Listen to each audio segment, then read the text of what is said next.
What remains of a man after 2,000 years of silence? And what does it mean when the silence itself is guarded more carefully than the dead? The question lingers over a low hill in Shanxi, like mist that never fully lifts. It begins with absence rather than spectacle, not with the famous army of clay soldiers standing in ordered ranks beneath modern shelters, but with the sealed center that still has not been opened, the chamber where Qin Shi Huang, the first emperor of a unified China, is believed to lie undisturbed beneath packed earth and memory. Around that chamber, history grows strangely incomplete. The outer world has been studied, mapped, measured, photographed. The core remains closed. The site near modern Xi'an has long occupied an uneasy place between archaeology and imagination. The mausoleum complex of the first emperor is enormous, conceived on a scale intended to outlast kingdoms, rebellions, dynasties, and names. Ancient texts speak of it with a mixture of awe and warning. The most often cited description comes from Sima Qian, the Han Dynasty historian writing roughly a century after the emperor's death. His account is detailed enough to feel intimate and distant enough to remain uncertain in places. He wrote of palaces and towers built beneath the mound, of artisans and hidden mechanisms, of a map of the empire rendered in miniature, and of rivers and seas made from mercury, set in motion to imitate the flowing world above. For centuries, those lines hovered in the realm between record and legend. The tomb mound stood, but the interior remained inaccessible. Farmers worked the surrounding land. Dynasties rose and fell, armies passed, empires fractured and reassembled. The hill endured as a closed sentence in the historical record. Then, in 1974, not at the mound itself, but some distance to the east, local farmers digging a well-struck fragments of fired clay. What followed became one of the most consequential archaeological discoveries of the 20th century. Pit after pit revealed life-size terracotta warriors, horses, chariots, officials, archers, infantrymen, generals. Not fantasy, not rumor. A real underground army, arranged with military precision, made to accompany the emperor into death. The discovery changed the scale of everything. What had once seemed extravagant in written sources no longer looked impossible. If an entire army had been buried nearby, then perhaps the ancient historian's stranger details deserved at least cautious attention. Archaeology had not confirmed every line, but it had made disbelief more difficult. And yet the central chamber itself remained closed. The most important room, if room it is, stayed beyond reach. That hesitation has often been misunderstood. To some, the unopened tomb appears to invite suspicion. Why leave the center untouched if modern archaeology has the tools to enter? Why excavate the outer precincts and not the grave itself? The answer, at least in the public record, is less dramatic and more unsettling. The problem is not simply what might be found. It is what might be lost the moment the seal is broken. Archaeology is not treasure hunting, though the popular imagination often treats it that way. To excavate is to destroy the original arrangement of a place in order to record it. Once opened, a sealed environment begins to change immediately. Pigments fade, lacquer curls, wood cracks, textiles vanish. Air, moisture, bacteria, and temperature shifts begin their work at once. Some of the earliest lessons from the terracotta pits were harsh. Many of the warriors had originally been painted in vivid colors, but when exposed, much of that surface decoration deteriorated rapidly. Splendor survived only for moments before vanishing under the conditions of excavation. So the tomb remains closed not because nothing is known, but because enough is known to fear irreversible damage. Around the mound, scientific surveys have continued. Soil studies and remote sensing have provided clues without full intrusion. Elevated mercury readings reported in the area have drawn repeated attention because they echo Sima Qian's old description, though scholars remain careful about how much such data can prove. The possibility is there, unsettling in its restraint, that the ancient account may preserve more truth than once seemed likely. And so the burial mound sits in a peculiar state, world-famous and fundamentally inaccessible, documented and withheld, its most important interior still belonging to darkness. The emperor who once tried to unify roads, script, weights, measures, and memory itself now lies at the center of a place where knowledge stops short by deliberate choice. The corridor leads inward, and then the record falls quiet. Long before the tomb became an archaeological dilemma, the emperor at its center had already become a problem for history. Qin Shi Huang did not inherit a quiet throne. He emerged from an age of fracture, the Warring States period, when rival kingdoms spent generations refining violence into policy and administration into survival. By the time he came to power as king of Qin in the 3rd century BCE, the world he entered was one in which conquest required not only armies but systems, roads for movement, grain for supply, laws for discipline, records for obedience. The state of Qin had learned this lesson well. It was organized, harsh, and unusually effective. In 221 BCE, after a sequence of campaigns against the remaining rival states, the king of Qin declared himself Shi Huangdi, the first emperor. The title itself signaled something new. This was not merely a king among kings, but the founder of an imperial order intended to have no equal. What followed was a project of unification so ambitious that later memory could not easily decide whether to treat it as genius or threat. Writing systems were standardized, weights and measures were aligned, coinage became more uniform, roads radiated outward, defensive walls built by earlier states were linked in the north, administrative control reached into regions that had once belonged to separate political worlds. Yet beneath the language of order lay something colder. Qin rule depended on centralization, surveillance, punishment, and the weakening of hereditary local power.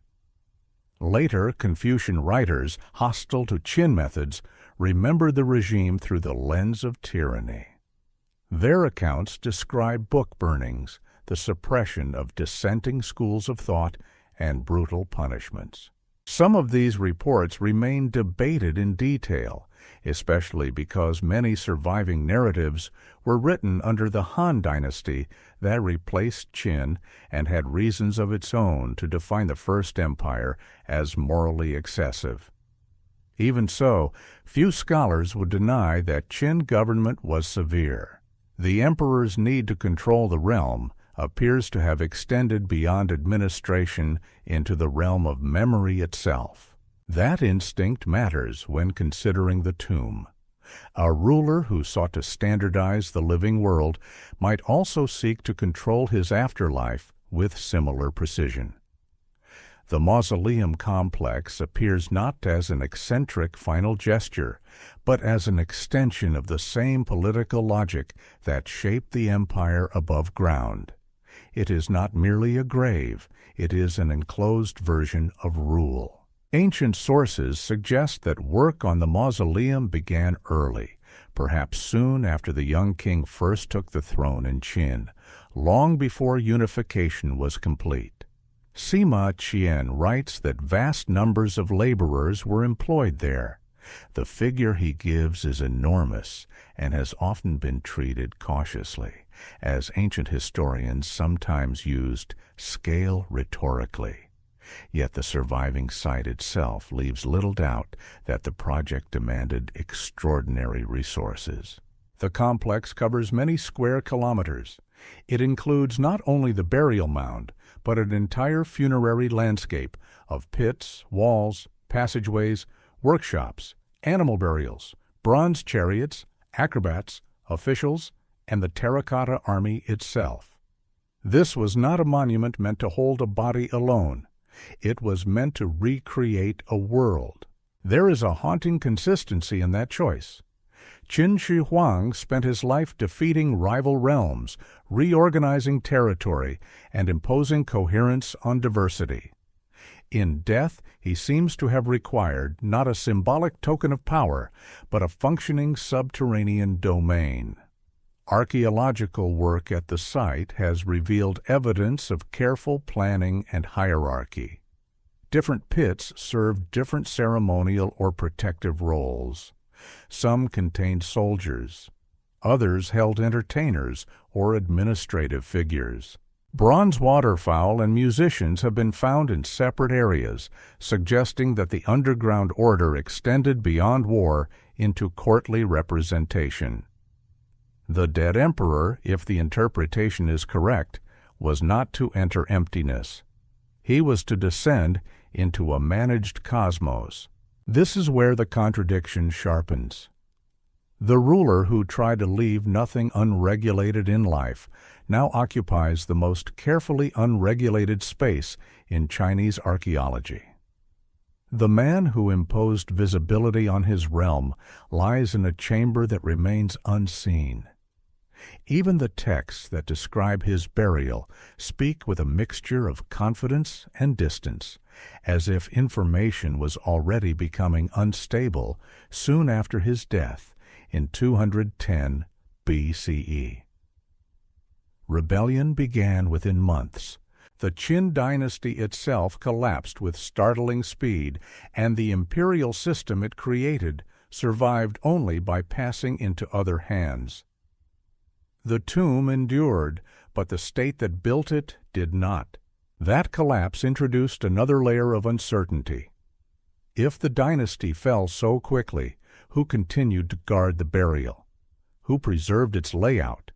Who knew its internal routes, traps, or seals?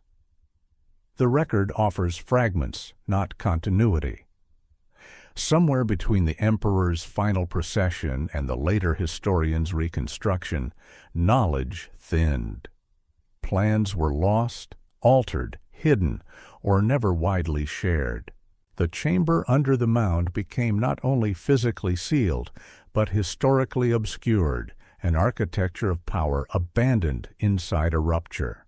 And once a place becomes both important and partially unknowable, it begins to gather a second life, one made of caution, rumor, and the slow pressure of unanswered questions. The ancient account that shadows the tomb is both indispensable and unstable. Without it, the sealed mound would still be monumental, but far less haunted. With it, every survey line and every soil sample seems to lean toward an older voice that may be preserving truth, embellishing it, or doing both at once. Sima Qian's description in the records of the Grand Historian was written during the Han Dynasty after the fall of Qin by a historian working at a careful distance from the world he described. He did not claim to have entered the tomb. His knowledge must have come from documents, court traditions, oral reports, and whatever fragments survived the political convulsions that followed the emperor's death. That distance gives the account authority and vulnerability in equal measure. He described a buried palace complex built deep within the mountain-like mound. He wrote of craftsmen commanded to construct crossbows rigged to fire automatically at intruders. He described the ceiling decorated with heavenly bodies and the ground below shaped into the geography of the empire. Most memorably, he wrote that mercury was used to represent rivers, seas, and the great waters of the world, made to flow mechanically. He also recorded a darker detail, that workers who knew the internal mechanisms were sealed inside, and that after the burial, vegetation was restored above the mound so that it might appear undisturbed. Whether each of these details is literally accurate remains impossible to prove without opening the chamber itself. But the account has never fully faded because archaeology, piece by piece, has shown that the Qin court was capable of technical ambition on a scale earlier generations might have dismissed. Historians and archaeologists have approached the text with caution rather than credulity. Ancient authors often combined eyewitness tradition with literary convention. Grand tomb descriptions could become moral theater, especially when later dynasties look back on earlier rulers. A tomb full of hidden weapons and poison could reinforce the image of Qin Shi Huang as formidable, paranoid, and excessive. A ruler remembered for harsh laws and obsessive control might naturally acquire a burial account that reflected those same traits. Yet it would be too simple to dismiss the whole passage as political storytelling. Some of its broad themes align with the emperor's known priorities: centralized order, symbolic dominion, technical control, and a desire to replicate power through design. This tension is part of what makes the tomb so difficult to think about clearly. The written source is neither a map nor a myth in the simple sense. It is a mediated memory, one that has survived because it is specific enough to provoke testing. Researchers have not ignored it. Over the decades, scientific studies around the mound have repeatedly examined soil chemistry and environmental patterns, partly because of the mercury claim. Reports of unusually high mercury concentrations in and around the burial mound area have kept the old account alive in scholarly and public discussion. These findings do not prove that underground rivers of mercury still flow in engineered channels exactly as described. Natural background variation, contamination history, measurement limits, and interpretation all matter. But the data are suggestive enough that they cannot be comfortably set aside. There is also a psychological effect in the way the text works on the site.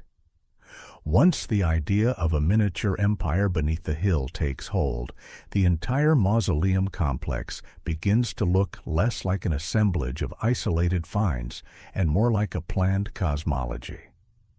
The Terracotta Army becomes only one district in a larger invisible domain. The bronze chariots found near the mound read not as decorative luxuries, but as components of movement and rank. Animal burials, entertainers, officials, and attendants begin to suggest a complete court transferred underground. The text does not merely describe the site, it changes the questions that archaeologists ask of it. And yet there is a restraint built into responsible scholarship here. No one can say with certainty that automatic weapons still wait inside passageways. No one can guarantee that palaces remain standing in the darkness, or that painted ceilings have survived, or that a mercury landscape still gleams beneath sealed air. The evidence supports possibility, not spectacle. It invites patience rather than climax.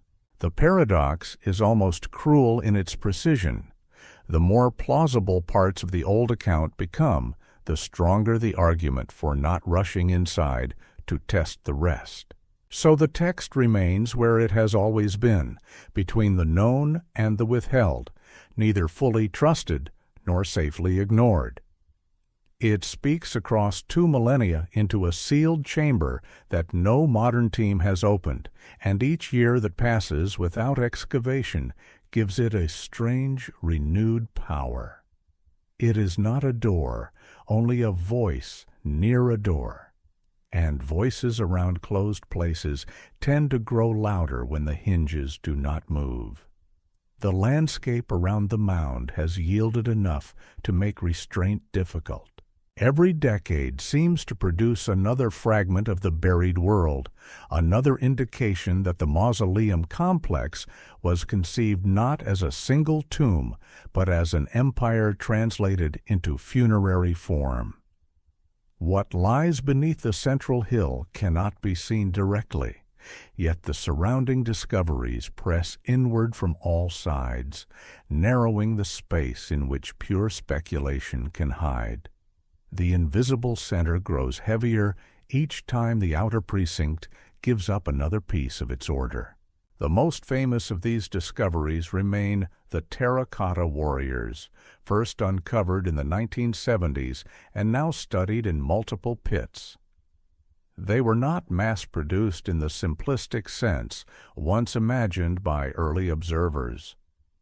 Research has shown patterns of modular construction combined with individualized finishing, allowing workshops to produce large numbers of figures while preserving variation in armor, posture, hairstyle, facial features, and rank. The result is uncanny. The Army feels standardized and alive at the same time, as though state control and human particularity had been forced into a compromise beneath the earth. This alone says something important about the mind behind the site. It was never enough to bury symbols. The emperor's funerary world required scale, coordination, and the illusion of a functioning order. But soldiers were only the beginning. Excavations in other pits revealed bronze chariots of remarkable complexity, found broken and later painstakingly reconstructed. These half-scale vehicles, with their detailed fittings and ornamentation, appear to represent imperial transport and ceremonial authority. Elsewhere, archaeologists uncovered figures interpreted as acrobats or strongmen, unlike the armed ranks of the soldier pits. Their bodies were modeled differently, emphasizing musculature and performance rather than military order. The presence of entertainers in the funerary landscape suggests a courtly world carried downward into death, one in which authority required spectacle as well as defense. There were also officials, attendants, horses, stables, and animal remains. Waterfowl cast in bronze emerged from one area, hinting at carefully arranged park-like spaces or symbolic landscapes within the wider complex. Some pits have been understood as administrative or service zones rather than martial ones. Others remain only partially excavated or difficult to interpret. The site resists simplification because the empire it mirrors was itself layered: military, bureaucratic, ceremonial, cosmic. The more archaeologists uncover, the less plausible it becomes that the mound at the center contains merely a body and a few grave goods. Everything points toward a more elaborate interior logic. And still, this accumulating evidence has had a paradoxical effect. It has strengthened not only curiosity, but caution. The reason is simple. Many of these finds have taught archaeologists how fragile Qin material can be once removed from the conditions that preserved it. Lacquered wood, pigments, textiles, adhesives, and organic remains respond badly to sudden exposure. Even the terracotta warriors, now icons of archaeological triumph, also stand as reminders of damage that occurred during excavation. Their painted surfaces Brilliant when first uncovered, often flaked and faded within a very short time as humidity and temperature changed. Conservation methods have improved since those early years, and modern teams are far better equipped than the first excavators were. Even so, the lesson remains severe. To reveal is also to endanger. This is why each new discovery around the mound deepens the central dilemma instead of resolving it. If so much has survived in the outer zones, then the sealed chamber may preserve materials of extraordinary importance. But those very materials may also be the most vulnerable. If painted ceilings exist, they may not survive long after opening. If wood structures remain intact in low oxygen conditions, they may crack or collapse when the chamber's internal environment changes. If fabrics, manuscripts, or lacquered objects are present, they may begin decaying almost at once. Excavation promises knowledge, but also the irreversible destruction of the original sealed state. The hill thus becomes more difficult, not less, the more one learns. It is no longer simply a place hiding treasure or secrets. It is a container of conditions. What matters may not only be the objects inside, but the air, moisture, temperature, chemical balance, and darkness that have protected them for more than 2 millennia. The unopened tomb is not just a locked room. It is an ecosystem of preservation that might be ruined by curiosity executed too soon. So the discoveries continue around the edges, each one clarifying the ambition of the whole, while making the final approach feel more dangerous. The outer empire speaks in clay, bronze, lacquer, and silence. It keeps telling the same quiet truth. The center is likely richer than anyone can yet safely touch, and the distance between knowing that and proving it remains the narrowest, most difficult corridor of all. Much of the caution surrounding the tomb can be traced to a painful archaeological lesson learned in public. When the first terracotta figures were uncovered, the world saw rows of ancient soldiers returning to light after more than 2,000 years underground. What it did not immediately see was how quickly that return began to erase what had survived. Beneath the soil, many of the warriors had retained traces of lacquer and vivid mineral pigments. Robes, armor details, facial tones, hair, ribbons, and decorative patterns had once carried color strong enough to transform the army from monochrome monument into something startlingly close to presence. For brief moments after excavation, that lost world appeared again. Then much of it began to disappear. The problem was environmental shock. Objects buried in stable conditions for centuries, or in this case millennia, do not emerge into modern air without consequence.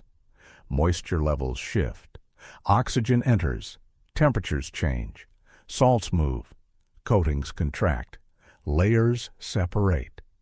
In the case of the terracotta warriors, the lacquer beneath the pigments proved especially vulnerable.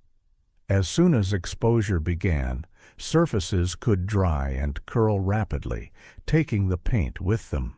What had survived in darkness under packed earth for ages could be damaged in hours. Archaeologists and conservators responded with urgency, and over time, new methods were developed to stabilize pigments and preserve more of what appeared. But the earliest losses could not be undone. That experience changed the meaning of excavation at the Qin Mausoleum. It made the site an emblem not only of discovery, but of restraint. To open a sealed context without adequate conservation is not simply to study it. It is to trigger processes that can destroy the very information one hoped to preserve. The tomb chamber, if it contains painted wood, lacquer, textiles, murals, manuscripts, or composite objects of unusual delicacy, would present these risks on an even greater scale. A burial sealed since the 3rd century BCE is not a warehouse of durable treasures waiting patiently under dust. It is more likely a fragile equilibrium, one that has held only because it has remained closed. This is why the question of why scientists still will not open the tomb often receives an answer that sounds unsatisfying to those expecting drama. The core issue is not fear of a curse, nor reluctance born of indifference. It is methodological humility.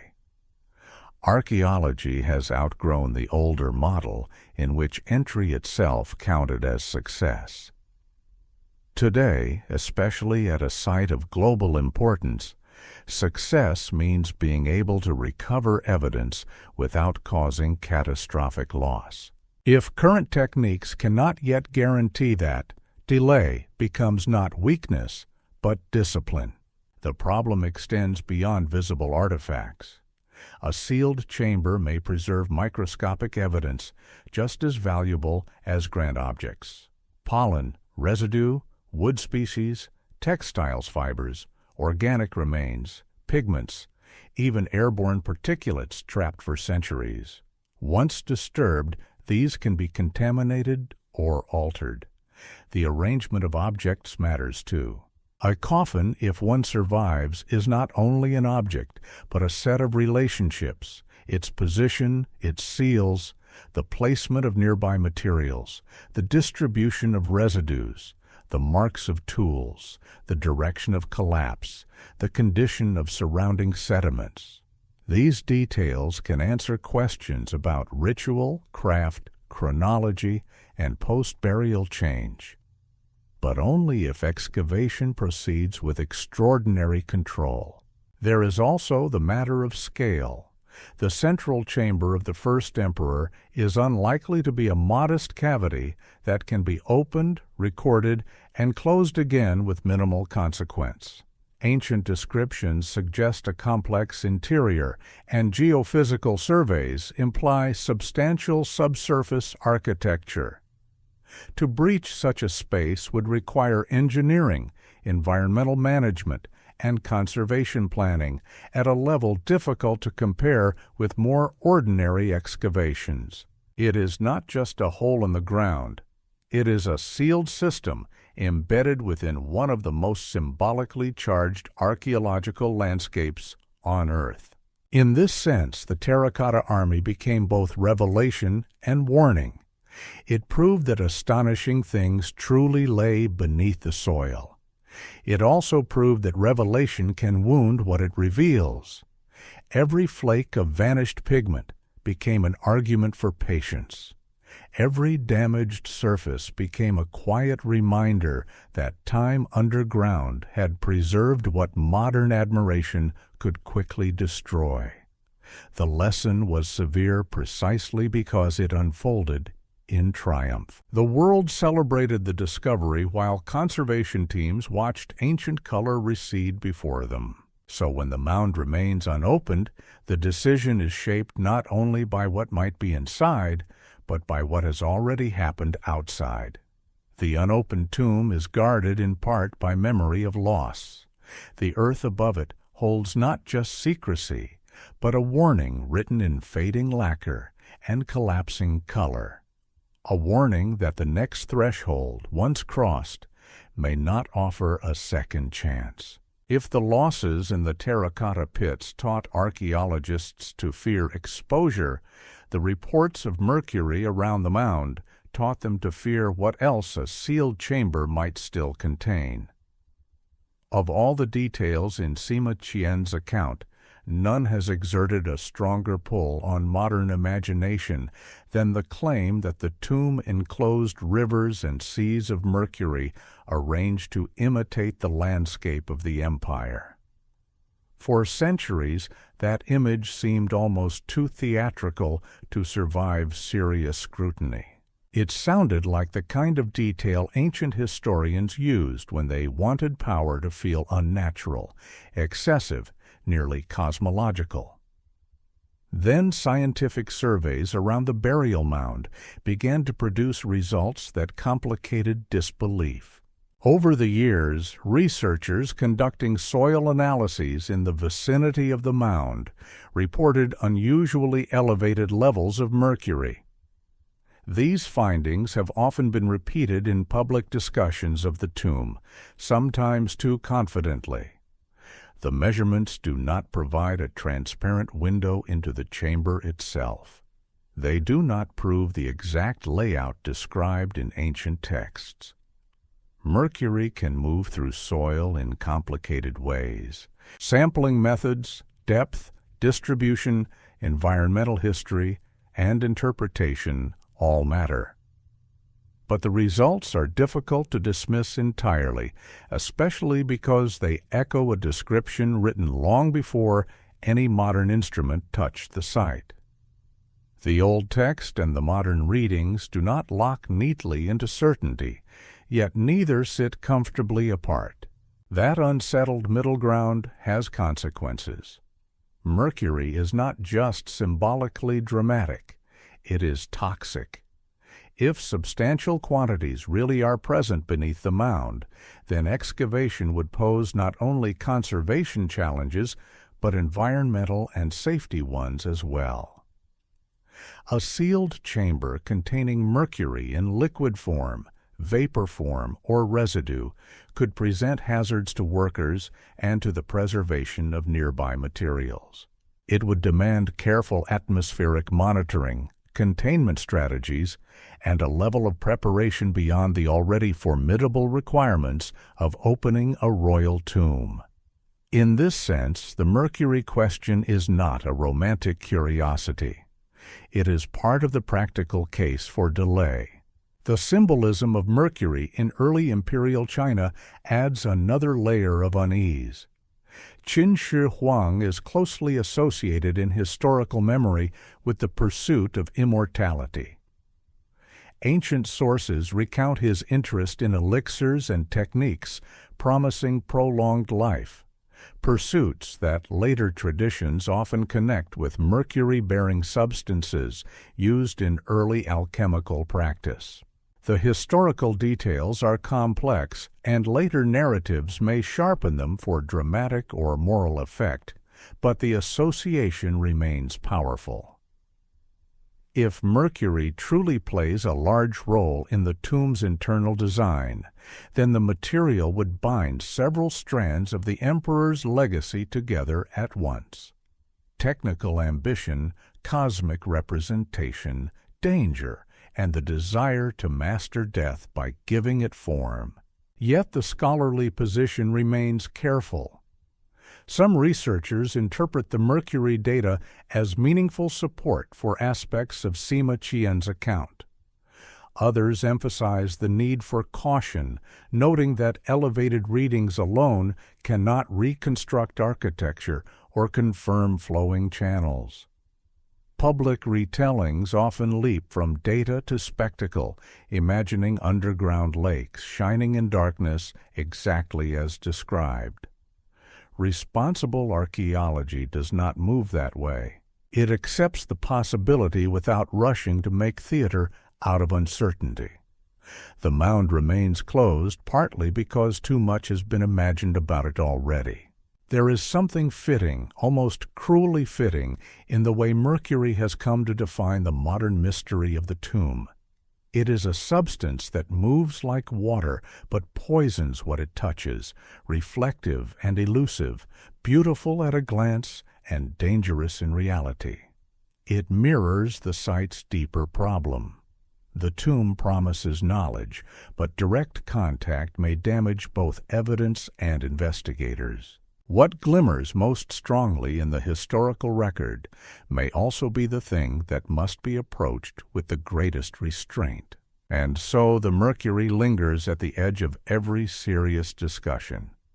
not as proof of all that legend has claimed, and not as a trivial footnote, but as one more indication that the sealed chamber may contain conditions unlike those of more ordinary excavations. The hill does not merely hide objects. It may hold volatile substances, unstable atmospheres, and symbolic engineering on a scale that turns entry into a scientific risk rather than a simple act of curiosity. The emperor once sought to bring the world under order. Beneath his mound, the world may have been remade in metal and poison, and the door to that buried imitation remains closed because even now no one can say exactly how it would behave once the darkness was broken. Even without opening the tomb, modern technology has not left the mound entirely unread. The refusal to excavate does not mean the site has been abandoned to mystery in any absolute sense. Instead, archaeologists have turned to methods that allow buried space to be studied indirectly through traces, signals, and distortions rather than intrusion. In a way, this has produced a second kind of investigation, quieter than excavation and perhaps more in keeping with the mood of the site itself.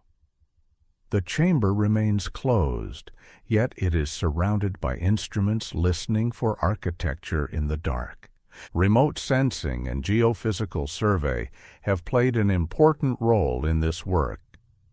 Different techniques can suggest variations in density, buried walls, voids, and subsurface anomalies without requiring the mound to be cut open. None of these methods provides the simple clarity of direct sight. They produce patterns, probabilities, shapes that must be interpreted carefully. But when used over time and in combination with topographic study, soil sampling, and archaeological comparison across the larger mausoleum complex, they help define the buried landscape more precisely than earlier generations could have imagined. What emerges is not a fantasy chamber floating in blank earth, but a structured underground zone with internal organization substantial enough to justify caution. These methods matter partly because they reshape an old misunderstanding. Popular culture often frames the unopened tomb as a failure of nerve, as though the scientific community were standing before an obvious door and refusing to turn the handle.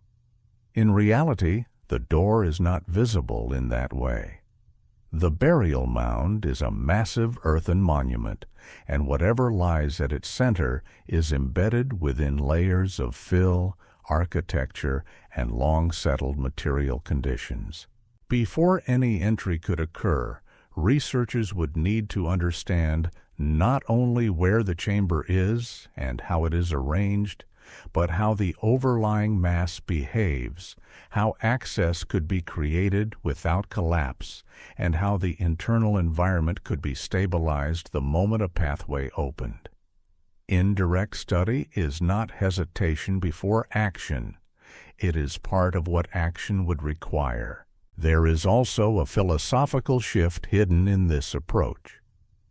Earlier archaeology, especially in the 19th and early 20th centuries, often treated excavation as the highest form of knowledge, the moment when buried history became fully real. But many contemporary archaeologists no longer accept that hierarchy so easily. Non-invasive research can preserve a site while still producing meaningful understanding. At a place like the mausoleum of Qin Shi Huang, this matters deeply. Knowledge gained without rupture may be partial, but partial knowledge that preserves the whole can be more valuable than fuller knowledge purchased through irreversible damage. The mound has therefore become a place where restraint and innovation meet. Scientists study elevation patterns, soil chemistry, and subsurface irregularities. They compare findings from the central mound with excavated features elsewhere in the complex.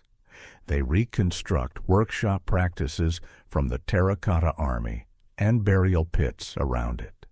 They examine drainage, alignment, and ritual geography.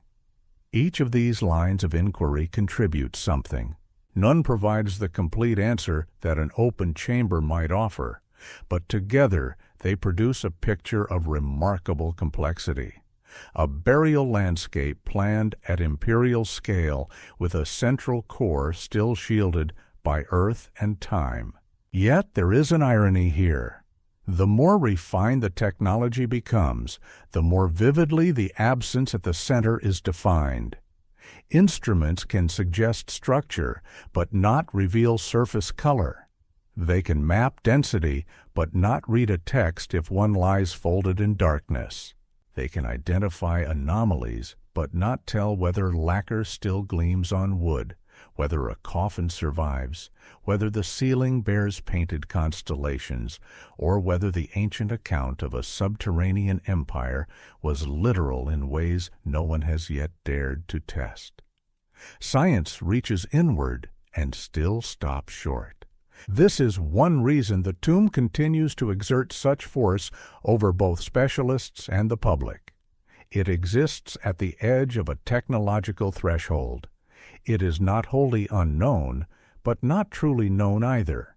It can be measured without being seen, described without being entered, approached without being touched.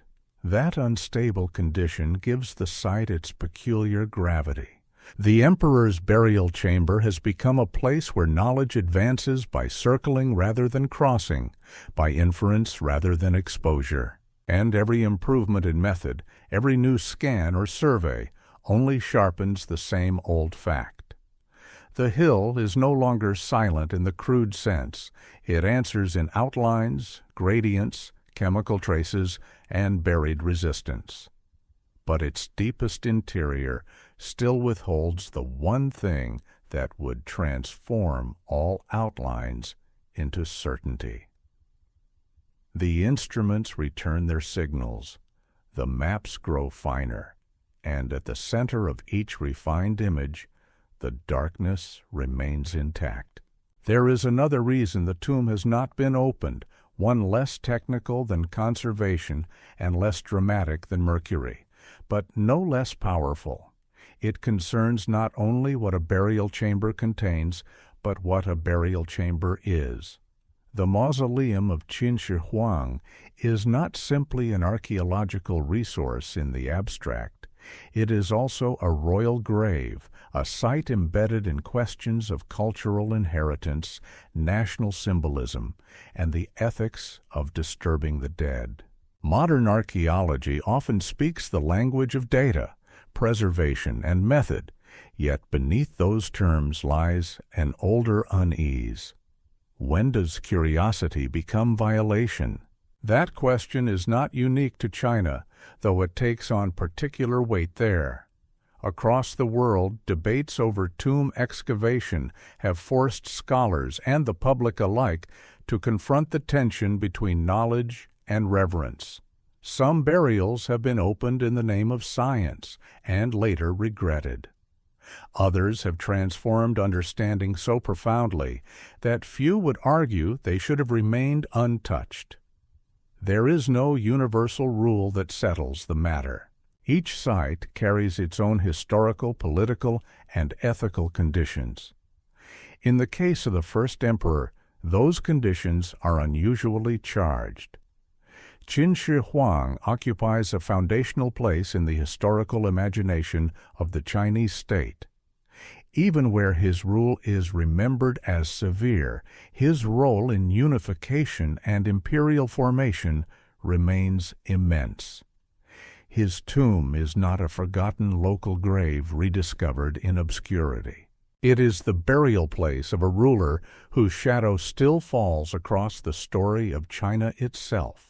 This does not mean that archaeologists treat the site as sacred in a purely ceremonial sense, nor that scientific study is forbidden by tradition.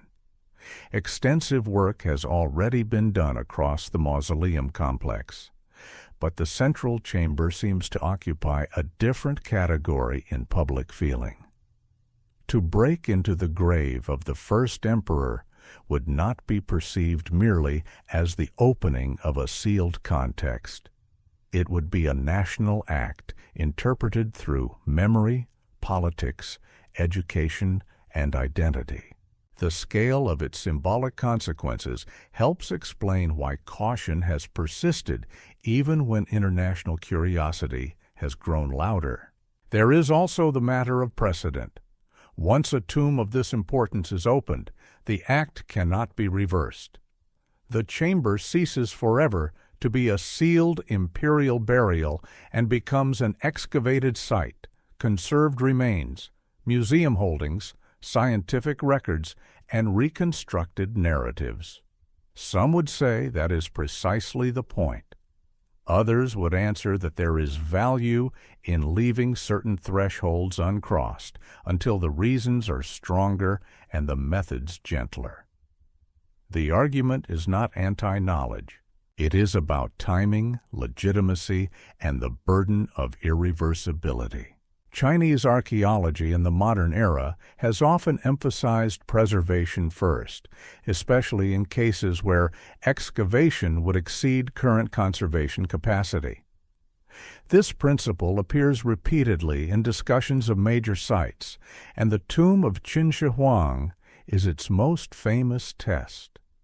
The central issue is not only whether entry is possible, but whether it would serve the long-term interests of cultural heritage. A spectacular excavation that destroys fragile evidence or triggers public controversy without necessity may be judged a failure, even if it produces extraordinary finds. In that sense, restraint can function as stewardship rather than denial. Outside China, this position is sometimes misunderstood as secrecy. But secrecy implies the unjustified withholding of what should be shared. The archaeological stance here has usually been presented differently, as the refusal to damage an irreplaceable site for the sake of immediate revelation. One may disagree with that decision, but it is not the same as concealment for its own sake. It is a philosophy of inheritance. The tomb belongs not only to the present generation of researchers, but to future generations who may possess better tools, more stable conservation techniques, and a different ethical vocabulary for approaching the dead. In the quiet around the mound, this ethical dimension deepens the mystery rather than diminishing it. The chamber remains sealed not just because it is dangerous, fragile, or technically difficult, but because opening it would make a statement about what the living believe they are entitled to do with the dead.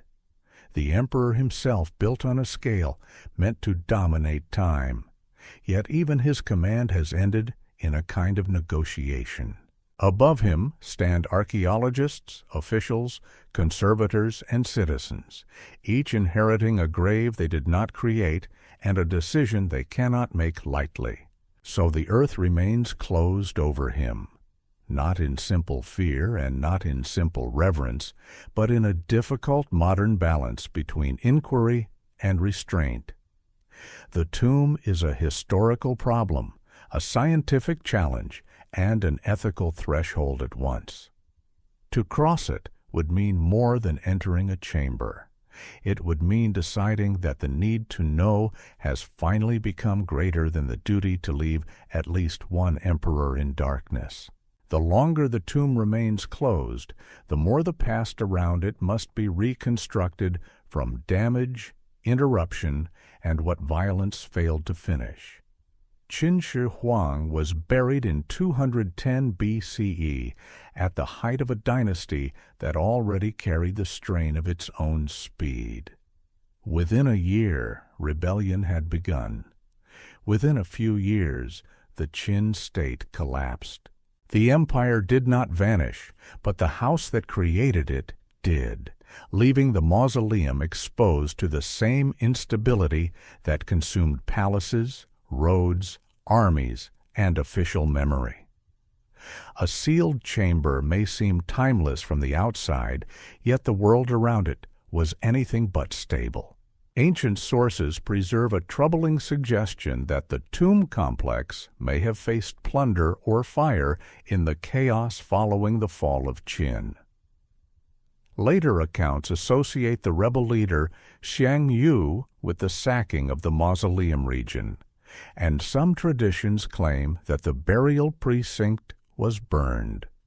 These reports are difficult to verify in full. The surviving records were written later and shaped by political memory, moral judgment, and narrative compression. Historians therefore treat them with caution. Still, archaeology has found evidence of burning and destruction in some parts of the broader complex, and it would be naive to imagine that a monument of such scale passed through dynastic collapse untouched. The question is not whether the site suffered disturbance, but how much of its core remained protected beneath the mound. This uncertainty complicates every hope and every fear.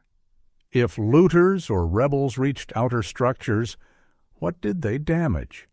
Were passages broken into and then sealed again by collapse? Did fires consume only surface architecture, or did heat penetrate deeper systems? Were some burial pits pillaged while the central chamber remained unreachable?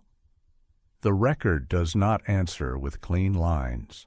Instead, it suggests a layered aftermath in which some parts of the funerary city were violated while others endured.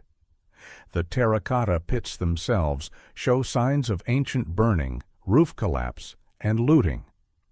Weapons were removed from some figures. Wooden elements vanished. What stands today is not a perfectly preserved underground kingdom, but the remnant of one that had already suffered assault before modern archaeology arrived. And yet this damage, paradoxically, reinforces the aura of the unopened center. If the outer zones were attacked and still yielded discoveries of astonishing richness, then the sealed chamber may indeed have remained beyond the reach of those earlier disruptions. The burial mound's sheer mass may have protected what lay deepest inside even when the world above was breaking apart. In this reading, the central tomb survives not because history spared it, but because violence stopped at its threshold, unable or unwilling to proceed further into the engineered heart of the complex. There is a further irony. The emperor spent much of his reign trying to master disorder. He unified territories, standardized systems, and sought permanence through law and monument. Yet almost immediately after his death, disorder returned with humiliating speed. Succession struggles weakened the court. Popular resentment fed rebellion. The dynasty's administrative brilliance could not secure its own continuity. The tomb, conceived as an architecture of eternal rule, entered history at the exact moment that rule was dissolving. It became a sealed center inside a collapsing world. This fracture helps explain why the internal record of the burial is so difficult to recover from texts alone. Whatever plans, inventories, or technical instructions once existed may not have survived the transition from Qin to Han. Some could have been destroyed deliberately. Others may simply have disappeared in the ordinary violence of dynastic change. What remains is a pattern familiar in the study of ancient power. The larger the system, the more catastrophic its silences become when it falls. A small grave can vanish unnoticed. An imperial mausoleum leaves gaps large enough to be mistaken for design. So the tomb stands at the intersection of two opposing forces. One is the emperor's will to permanence, expressed in clay armies, buried courts, and a mountain-like mound meant to endure. The other is the historical fact of rupture, rebellion, fire, looting, succession chaos, and the disappearance of those who knew the site best. The result is a place half preserved by engineering and half obscured by political collapse. It is not simply closed, it is historically wounded. That wound matters. It reminds archaeologists that even if the chamber were open tomorrow, it might not deliver the untouched perfection people imagine. It may hold disorder alongside splendor, water damage beside intact surfaces, collapse beside preservation. The darkness under the mound is not necessarily pristine. It is only still inaccessible. And inaccessible places, especially those that have outlived a dynasty, often keep not a single truth, but the layered residue of everything that tried and failed to reach them. For all the fascination surrounding the tomb, the central contradiction has never really been about whether something extraordinary lies beneath the mound. By now, few serious observers doubt that the core of the mausoleum complex holds information of immense value. The true contradiction is harsher and quieter. Archaeology exists to recover the past, yet in some cases the best way to protect the past is not to recover it fully. The tomb of China's first emperor has become the clearest expression of that paradox. A place where knowledge and preservation no longer move automatically in the same direction. This is difficult for the modern imagination to accept. Museums, documentaries, popular books, and news reports have trained the public to experience archaeology as a sequence of revelations. Something is buried, then found, then displayed. Hidden chambers open. Gold gleams under light. Dust is brushed away. A name returns. The emotional grammar is simple and satisfying. But many archaeologists now work under a different grammar, one in which restraint is not the enemy of discovery, but a form of it. To decide not to open a tomb can itself be the product of knowledge of material fragility, of conservation limits, of past mistakes, of the irreversible violence that excavation always entails. At the mausoleum of Qin Shi Huang, that ethical and methodological maturity is tested at its highest level. Every reason to excavate is matched by a reason to wait. If the chamber contains manuscripts, painted surfaces, lacquered objects, wooden architecture, textiles, or organic remains, then entering too soon could destroy irreplaceable evidence. If mercury is present in substantial amounts, then the risks multiply. If the chamber's atmosphere has remained stable for over 2,000 years, breaking that stability may begin a chain of change no conservation plan can fully reverse. And if the symbolic weight of the site is as great as it appears, then a flawed excavation would not only damage a tomb, it would damage public trust in the stewardship of the past.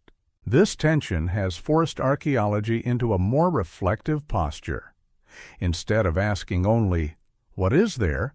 researchers must ask, "What will survive the asking?" That is a more unsettling question because it denies the fantasy of innocent curiosity. Curiosity is not innocent at a site like this. It has consequences measured not only in knowledge gained, but in context destroyed, pigments lost, air altered, chemistry disturbed, and meanings forever removed from their original arrangement. Excavation is always a negotiation with loss. At the first emperor's tomb, the likely scale of that loss has made caution feel more responsible than triumph. There is also a temporal humility in the decision to wait. Archaeology is one of the few disciplines that must regularly admit that the future may be better qualified than the present. A physician cannot postpone treatment forever in hopes of better medicine. A historian cannot delay all interpretation until perfect sources appear. But an unopened tomb can, in certain conditions, be left for another generation. That possibility changes the moral equation. If tomorrow's conservation science may preserve what today's methods would endanger, then delay becomes an investment rather than an absence. The mound is not going anywhere. Its contents, if disturbed badly, might. In this sense, the unopened tomb has become more than a single archaeological question. It has turned into a measure of what kind of civilization modern archaeology wishes to be. One model treats the buried past as a resource to be extracted before chance, politics, or decay intervene. The other treats it as an inheritance that sometimes demands patience greater than desire. The first model built many collections and produced many wonders, but it also destroyed more than it knew. The second emerged from those regrets and now stands before the first emperor's mound, choosing silence over spectacle for reasons that are themselves historical. That choice does not end the tension. It intensifies it.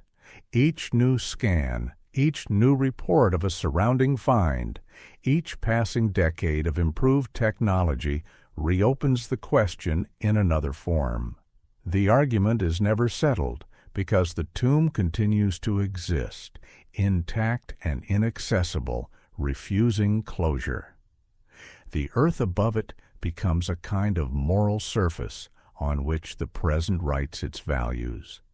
Ambition or restraint, possession or care, revelation or endurance. And beneath that surface, somewhere in engineered darkness, the emperor remains where he was placed. Not absent, not forgotten, simply not yielded.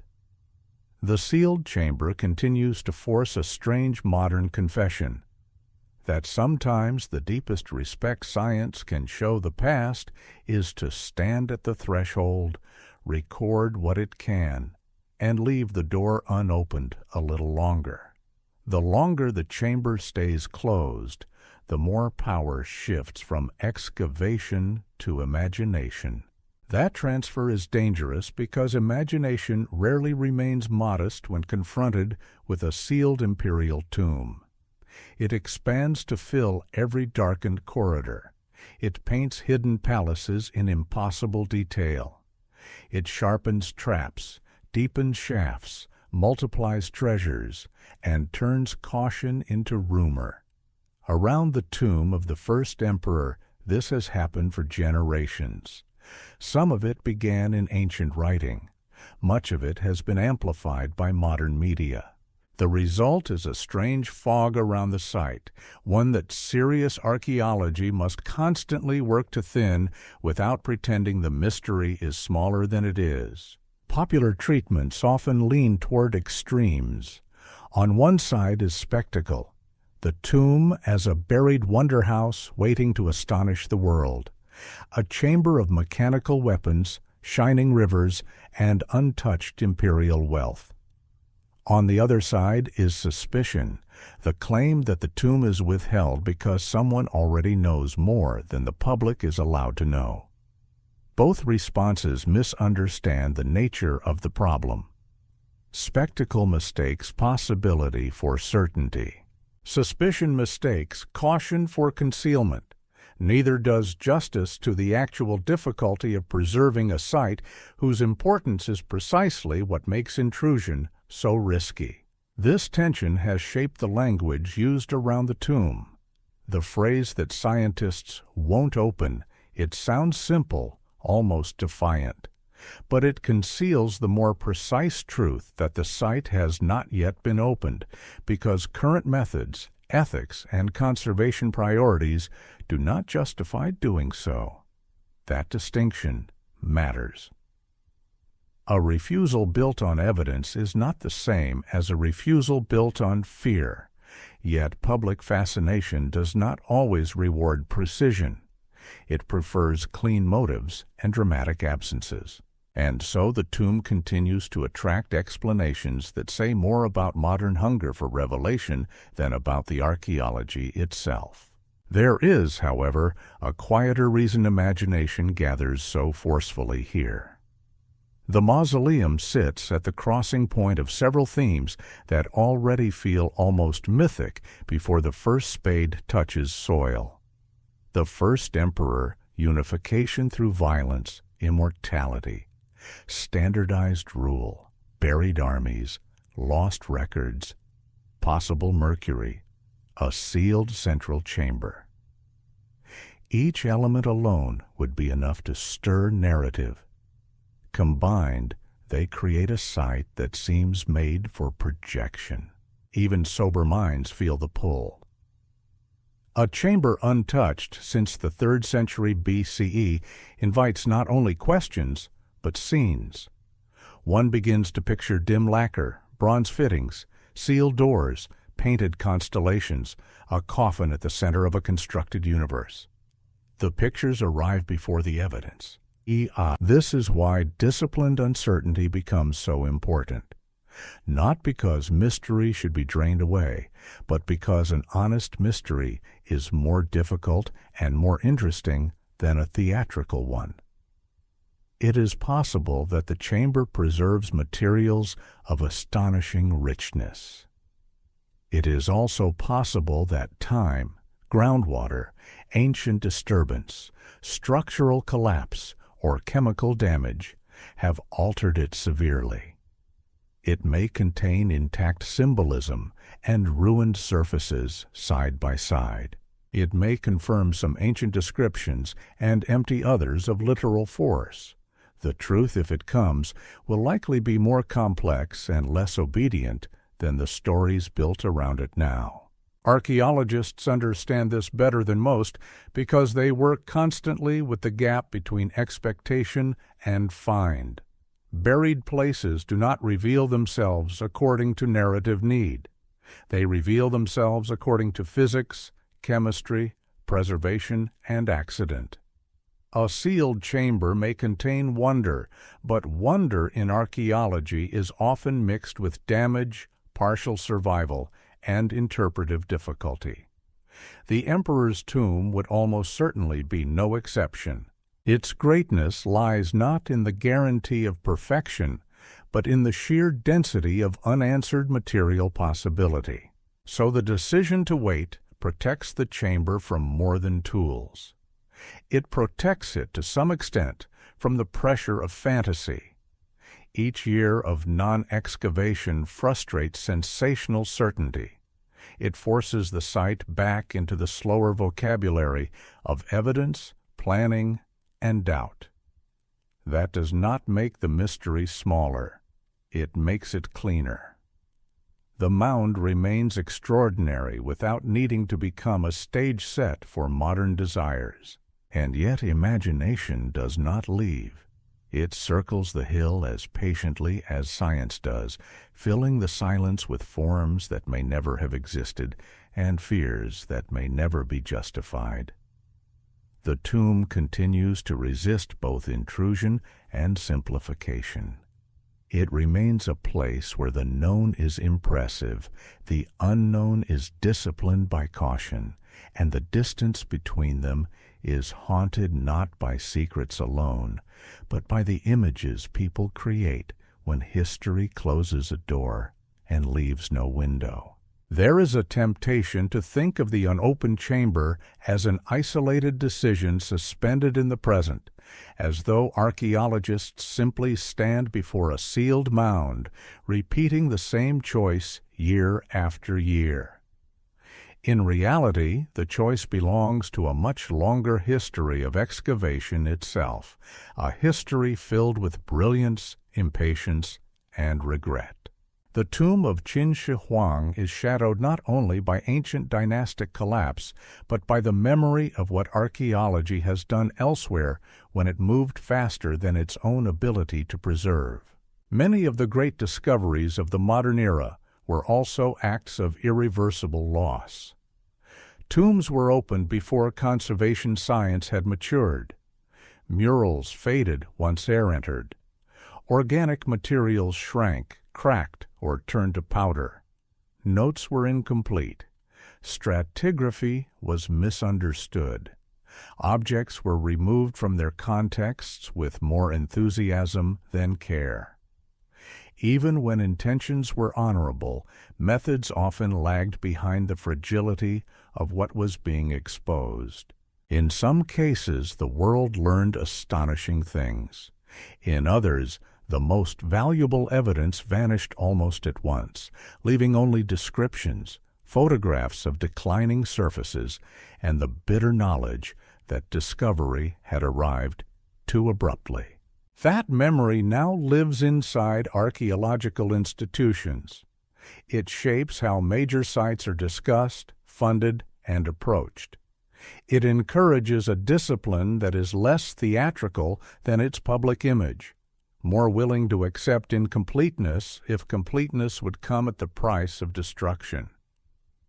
The tomb of the first emperor stands at the far end of that evolution. It is not merely a site waiting for boldness. It is a test of whether archaeology can refuse the older impulse to equate entry with mastery.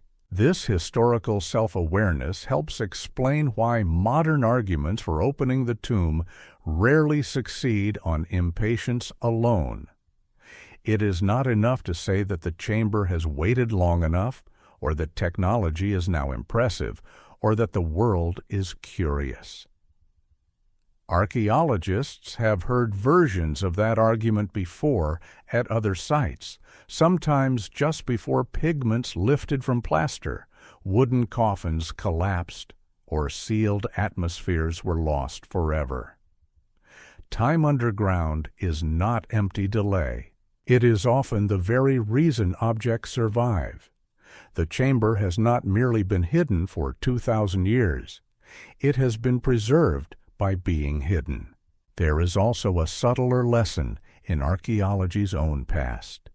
Sometimes the most important discoveries were not the grand objects that captured headlines, but the fragile and easily overlooked traces surrounding them. Pollen that reconstructed landscapes, residues that revealed diet or ritual, fibers that exposed trade, fingerprints in clay, scraps of lacquer, impressions left by vanished textiles, tool marks on wood. These are precisely the kinds of evidence most likely to suffer when excavation outruns conservation. A royal tomb invites attention toward crowns, coffins, weapons, and inscriptions, but the historical life of a burial often survives most richly in the delicate margins. To open the first emperor's chamber without the ability to secure those margins would mean sacrificing the quieter truths for the sake of the obvious ones. And so the site has become an argument against archaeological vanity. It reminds the discipline that some thresholds should not be crossed merely because they can be crossed. Knowledge is not measured only by what is taken out of the ground. It is also measured by what is left in place because one generation knows its limits. This does not make restraint emotionally satisfying. It does not produce the clean revelation people crave.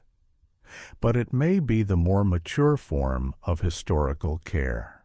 The paradox grows sharper when considered against the emperor himself.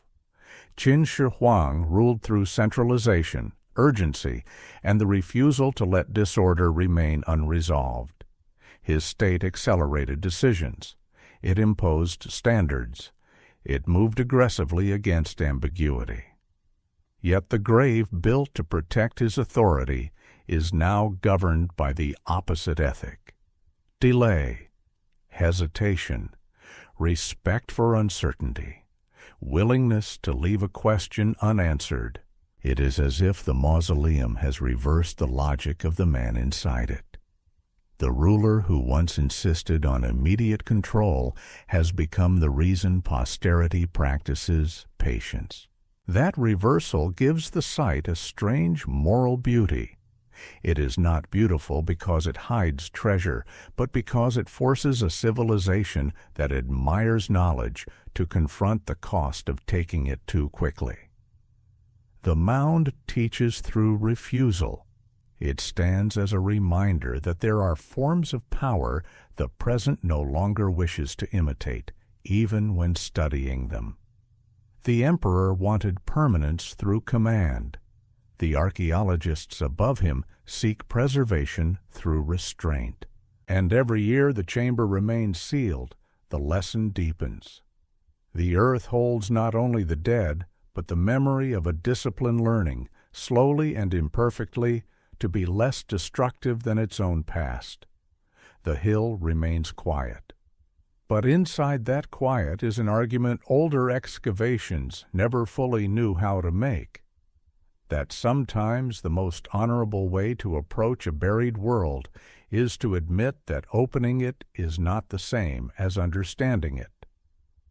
By now, the mound has become more than a burial site. It has become a kind of boundary marker in the modern relationship between science and time. Most ancient monuments can be entered, sampled, restored, displayed, translated into diagrams and glass cases. They cross at last into the illuminated order of the museum and the archive. The tomb of the first emperor has resisted that transition at its core. Its outer world has been studied. Its surrounding pits have been excavated. Its armies have become globally recognizable. But the center remains in another category, still belonging more to duration than to display. That condition changes the meaning of the site in subtle ways. Most archaeological objects, once uncovered, begin a second life in public view. They are conserved, catalogued, interpreted, circulated through books and exhibitions, and absorbed into national and international narratives. The first emperor's sealed chamber has not made that passage. It remains where it was placed, unavailable to the usual machinery of historical possession. No museum label fixes its contents. No glass barrier mediates the encounter. No final reconstruction settles the debate. The chamber persists as a physical rebuke to the modern instinct that all important things must eventually become visible. There is something almost unsettling in that. Modern civilization is deeply committed to access. It maps, scans, digitizes, photographs, inventories, and distributes. It distrusts blank spaces on the map. It treats opacity as a challenge waiting to be solved. Yet here is one of the most famous archaeological places in the world, and its most central room is still materially withheld, not by ignorance alone, but by principle. The choice not to open the tomb has therefore become a statement about the limits of entitlement. Not every hidden thing must be converted into immediate knowledge simply because the tools exist to force an answer. This principle is difficult to maintain because the pressure against it is constant. Public fascination grows with each decade. Technology improves. International attention returns in cycles. New generations ask the same question in slightly different language.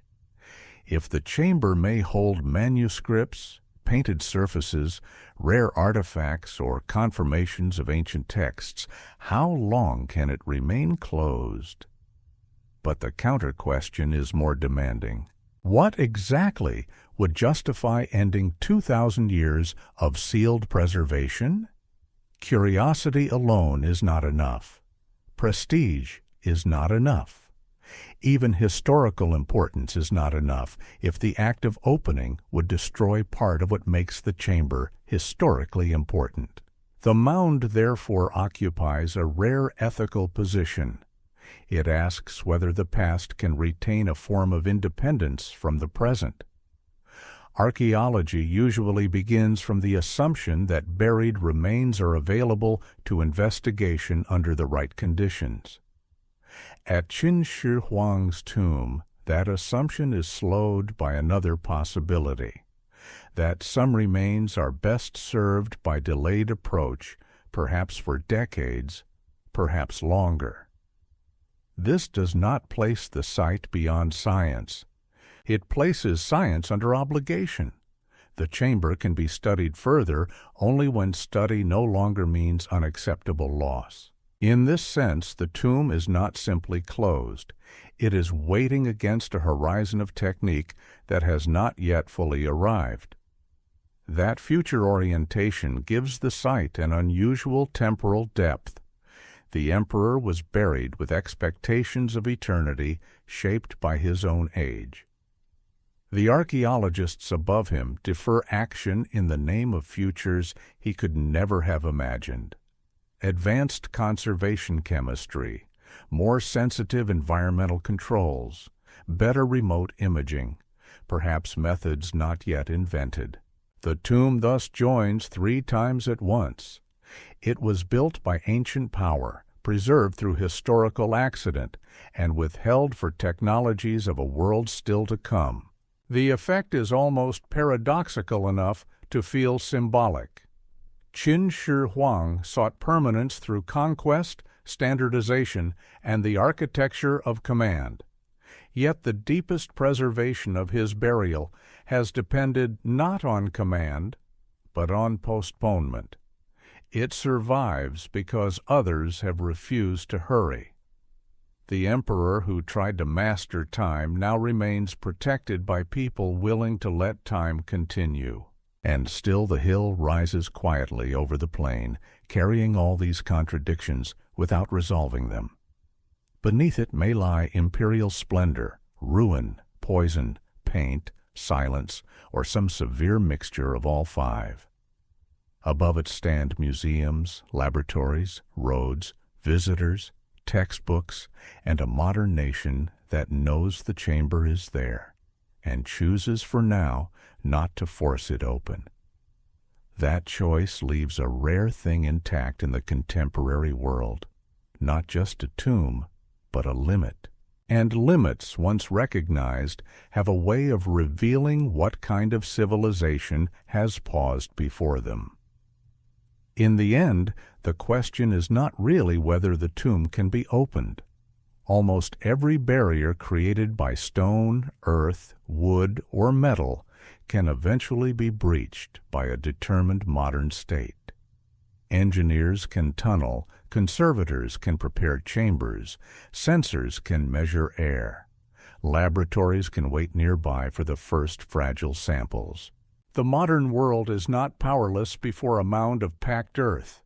Its real uncertainty lies elsewhere. The question is whether opening the tomb would represent the highest form of historical care, or only the most dramatic one. That distinction matters because the mausoleum of the first emperor has slowly become a mirror in which the present sees its own instincts. One instinct wants revelation. It argues that history hidden too long is history denied, that sealed knowledge serves no one, that the dead empire beneath the mound can still change the living understanding of early China. This instinct is not foolish. It is the reason archives are opened, ruins are studied, scripts are deciphered, and landscapes are surveyed. Without it, much of the past would remain buried under indifference. Yet there is another instinct, quieter and less celebrated, which asks what kind of violence may be concealed inside revelation itself. It asks whether forcing a chamber into visibility might repeat, in a refined scientific language, the same old imperial habit of treating the world as material to be reorganized by will. Around Qin Shi Huang, that question sharpens almost unbearably. His reign is remembered for unification, standardization, and immense state power, but also for severity, coercion, and the reduction of human lives into instruments of dynastic purpose. The tomb complex reflects that same dual inheritance. It is magnificent and troubling at once, a masterpiece of planning built through labor on a vast scale. To approach such a site carelessly would be to misunderstand it. One does not honor a monument to power by reenacting power's impatience. This is why the tomb continues to generate an unusual form of respect. Not the respect of untouched sanctity, and not the respect of mute fear, but the respect of studied postponement. The chamber is preserved not because it is believed to contain magic, nor because scientists lack interest, but because interest has matured into caution. The more archaeologists understand about pigment loss, environmental shock, toxic materials, structural uncertainty, and the ethics of disturbing graves, the less plausible it becomes to treat opening the tomb as an obvious next step. Knowledge has not erased hesitation. It has produced it. There is a quiet dignity in that. Modern science is often imagined as a force that strips mystery away. At this site, it has done something subtler. It is measured enough to know that mystery is real, and enough to know that destroying the conditions of that mystery too quickly might also destroy its most valuable truths. The mound therefore remains poised between eras. Ancient workers sealed it in the name of imperial permanence. Modern researchers preserve it in the name of irreversible fragility. The motives are different, but the result is the same. The center stays closed, and perhaps that is what makes the tomb feel so unsettling. It is not merely unknown. It is knowingly left unknown.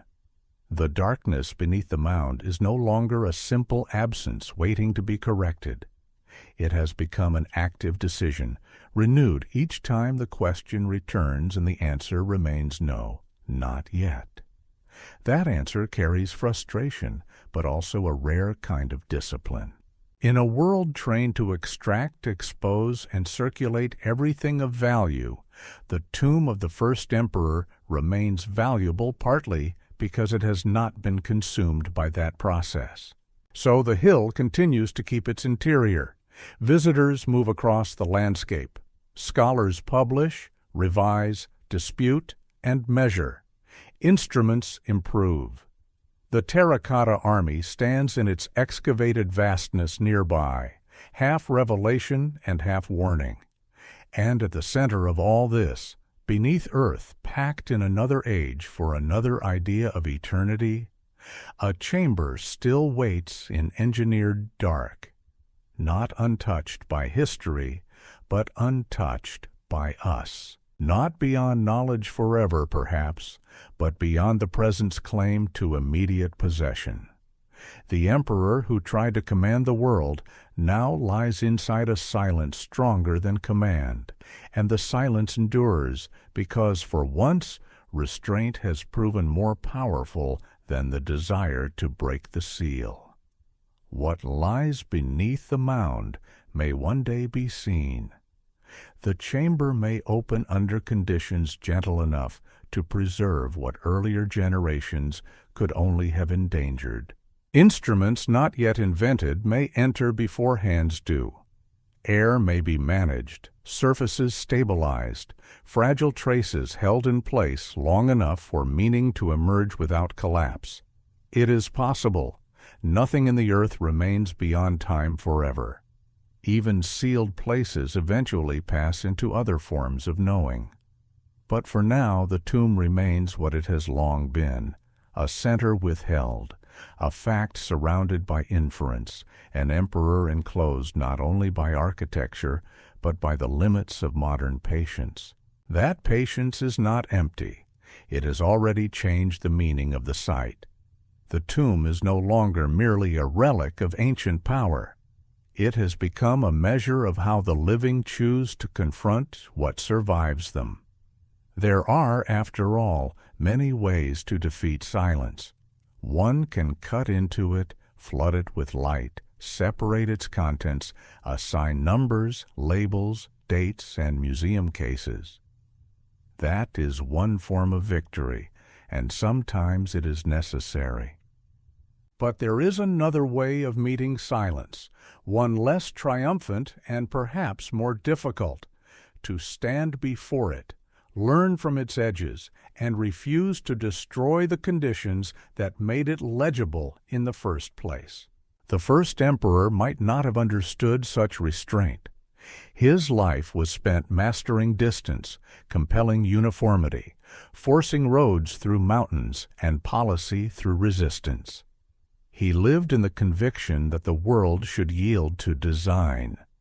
The mausoleum he built seems to extend that conviction into death, arranging armies, officials, animals, vehicles, and perhaps even the geography of the realm into a buried order centered on his own continuing presence. It was an answer to mortality cast in administration and earth, a state made subterranean, a final enclosure against disorder.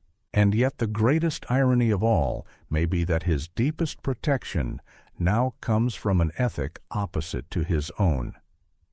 He remains undisturbed, not because power still commands the chamber to stay shut, but because knowledge has learned caution. He is preserved by hesitation, by procedural doubt, by the slow conscience of a discipline that has become suspicious of its own hunger to reveal. The emperor sought to overrule time. Instead, time has placed him under the guardianship of those willing to wait. This is why the tomb continues to feel larger than archaeology. It speaks to an old human temptation, the belief that mystery is a problem only when unsolved, that every sealed door is an accusation against the present, that value becomes fully real only when exposed. But some things gain a different kind of reality by remaining partly withheld, not because ignorance is noble and not because secrets are sacred in themselves, but because there are forms of meaning that depend on distance. The unopened chamber still exerts force precisely because it has not been exhausted by explanation. It remains a place where history has not yet been flattened into display. Perhaps that is what makes the hill so affecting in the end. It does not merely conceal a dead ruler.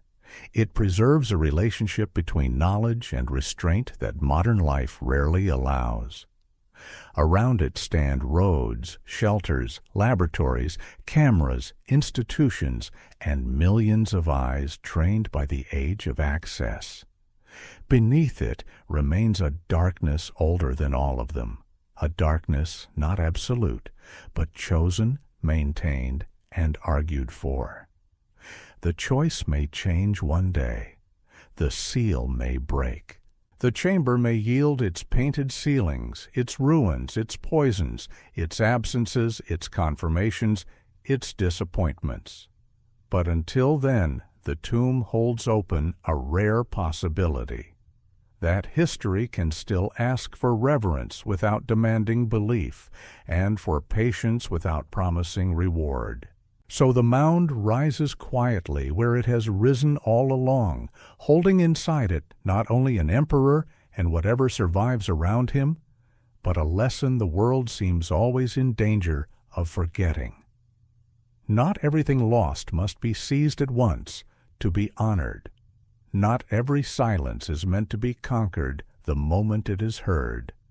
Some doors remain closed, not because the past is unreachable, but because wisdom has learned, at least once, that reaching too quickly can become another form of ruin. And under that long hill of earth, where maps end and speculation softens into dark, the first emperor continues his final reign in the one kingdom even he could not force open completely, the kingdom of what endures by being left alone.